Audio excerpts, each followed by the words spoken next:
Alan has a good bad movie review, and folks, strap in. Jamie Kennedy is about to blow your fucking mind. Here we go. Before Alan goes, I want to say he does not have a good bad movie review. He has a bad movie review. That's what he has. This is because someone doesn't understand humor. I understand humor, but it's just that when you go to IMDb, or I'm sorry, Rotten Tomatoes, it has it's like 32.53. 32.54, sir. Oh, I'm sorry. Apologize. Which still makes it rotten. The numbers right. Yeah, no, it is really bad. I'll read you the Rotten Tomatoes synopsis because I think it makes the most sense. So, the son of a wealthy politician, played by Ryan O'Neal, Brad Gluckman, played by Jamie Kennedy, tries to emulate urban street culture and aspires to be a rapper going by the name of B-Rad. In order to discourage Brad from pursuing his thug-inspired antics, his dad hires two African-American actors, Taye Diggs and fucking Anthony Anderson, to pose as gang members and introduce the naive youth to real ghetto life.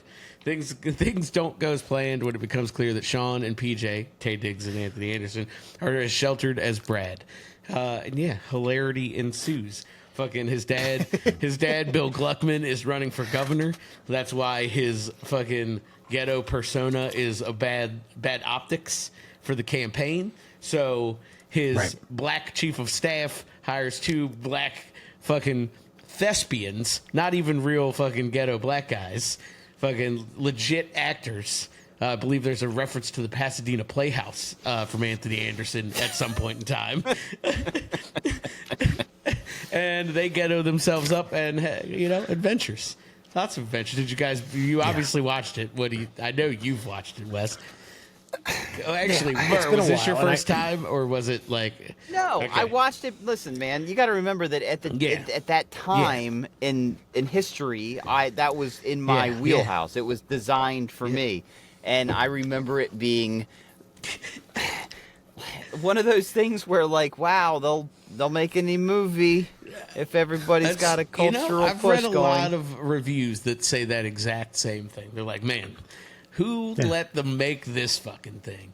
And to be fair... could you make that movie today? Ooh, probably not. Maybe? It wouldn't... Okay.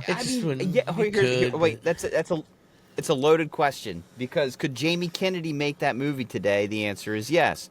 Would a movie studio greenlight that film? Absolutely not. He would not get the budget for wardrobe to make that film. But could Jamie Kennedy put it out on YouTube, or maybe Netflix would buy it, or I don't know, like a last ditch effort by Comedy Central to be relevant? Maybe.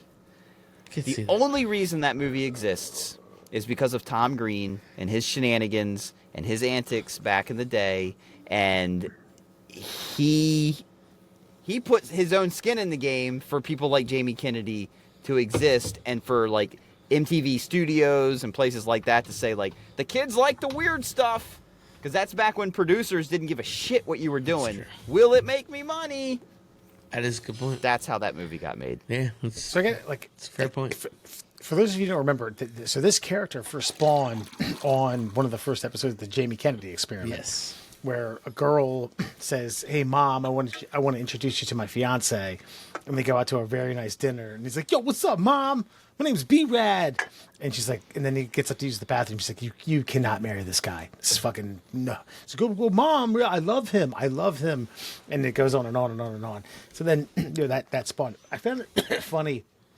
B-Rad, and I don't know if it was popularized by a guy who starred in Real World San Diego, who went by B-Rad. Possible. But definitely a hot take on Black Sheep. Remember, you have the brother who's running for governor of Washington. In this case, he's running for the Senate seat, and like, oh, we got to scare it out. I do like the fact that he won over the actor's cousin, or the fake actor's cousin, who hated him at first, and then she realized, like, oh, this guy. I do like the fact that the references to Grand Theft Auto throughout the movie. Plenty of them. Wholesome, funny. I will categorize it as a good bad movie simply because of the fact of how old I am. I was going to say, out. I'll take care of the argument for you. I think that it's a good bad movie in the sense that it's memorable, right? Like, I still quote this motherfucker's raps, like, to this day. So I think that's where, like, it's not, I mean, it's not good. It's a fucking bad, but have many of these movies been good? Some of them, a handful. But fucking, like, this is a genuinely bad movie, but it's good in the sense that it's kind of heartwarming.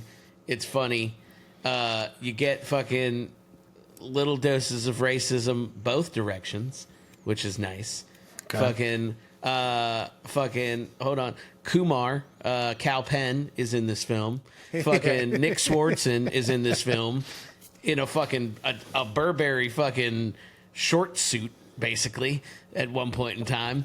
Fucking, yeah, it's just good, wholesome. There's a harpoon gun and a fucking elephant rifle, or a musket, I believe is what he calls it. Yeah, it's just a lot of hijinks in a early 2000s fucking comedy.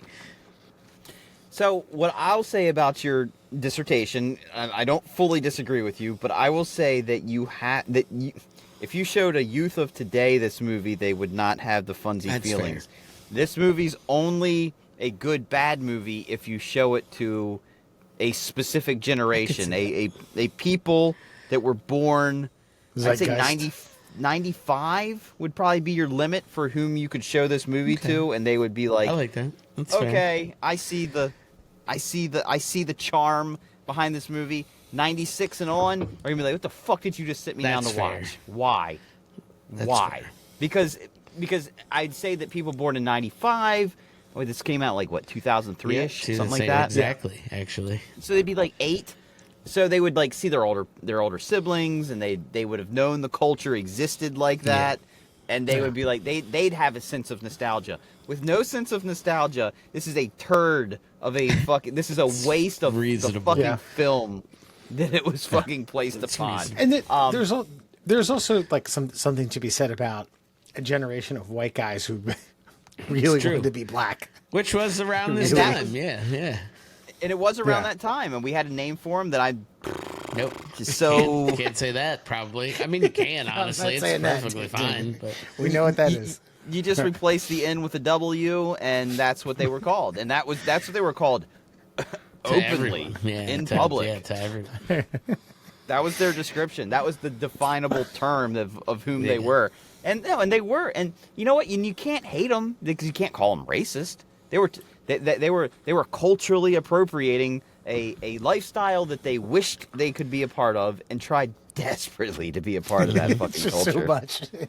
So much. They were upset with their fucking gene pool because of it. So yeah. So for that, I will give you. And as Wes and I were shooting messages back and forth, like, are we really going to watch this fucking thing? And I mean, you should. It was basically the thing that came out of that was, again, a robust Jamie Kennedy experience, a show that people then tuned into, which had some hit or miss bits. Some of the bits that Wes shared with me are I actually kind of hate the fucking guy. I don't think he's funny at all, but I do love this film. And there's some balls. There were some balls behind. Yeah, no, 100%. Like, I respect it. It's just not my flavor. But like, yeah, I don't know. This one just, again, I think you're right. It is nostalgia. I was a senior in high school, you know, like, so like it is definitely harkens back to a rosier time, if you will. And yeah, it's good. Look, the rhymes, B-Rad had fucking lyrics, and I don't care what anybody says. B-Rad had some bars. Yeah. It's sort of like, think about like, okay, he was in Boiler Room. Yeah, he was. You know, he was doing the 3-piece suit. He was part of the whole gang. He had some, you know, he didn't have a lot of lines in that, but it, again, you talk about the balls of like, all right, this is what I'm doing. And not to say he was shredding like the wholesome boy act that he had, because it wasn't there. He didn't have that at that point. He was a comedian. Right. He just happened to land a part in Boiler Room, but at that time it was like, okay, well, shit, you're throwing on some basketball jerseys. Listen, all this goofy shit. Y'all B-Rad. All this goofy shit in the thing. movie got him the sequel to The Mask, which is fucking wild. Good And point. that shit was terrible. So Yeah. that's a bad movie. Burn The- that the- bitch. The clip that Wes sent me, that if you want to see where Jamie Kennedy had the ability to actually shine and contribute to society, He's talking about the Jamie Kennedy experiment, by the way. Alan. Yeah, This is just do Jamie Kennedy experiment game show. It legitimately is knee slapper funny. It's uncomfortable. It's one of those deals where you place yourself in the scenario. How would I act? Whomever this guy is that got quote unquote duped. X'd. You got X'd. He got X'd. He is you. He is you. Whoever you are, you're in that situation, that scenario. That guy is you. His playing along, his confusion, his anger at the end, all of it. He's you. They picked a perfect person to be in that bit. They picked a Yeah. God. It's wonderful. And so for that, I guess we thank Malibu's Most Wanted. But I still say that Malibu's Most Wanted and Jamie Kennedy does have Tom Green to thank. I'm bringing this up because Tom Green, being Tom Green, dropped 3, not 1, 3 separate pieces of material on Amazon Prime, I guess a week or so ago. He has a stand-up special, a documentary series, and a documentary about the Tom Green Show itself, all released on the same day, all by Tom Green, filmed by Tom Green, directed by Tom Green, starring Tom Green. And I suggest you go watch those motherfuckers, and you'll understand. I wish I could dig this up, and if I did enough research, I probably could find it. But it's from one of the earliest episodes of the Middle Classicals, where I was talking about Tom Green duping some Roswell, New Mexico alien believers. And I explained the bit, and Alan cracked up, and you went, I don't know, Alan, if you remember this, you're like, he had his moments. He did.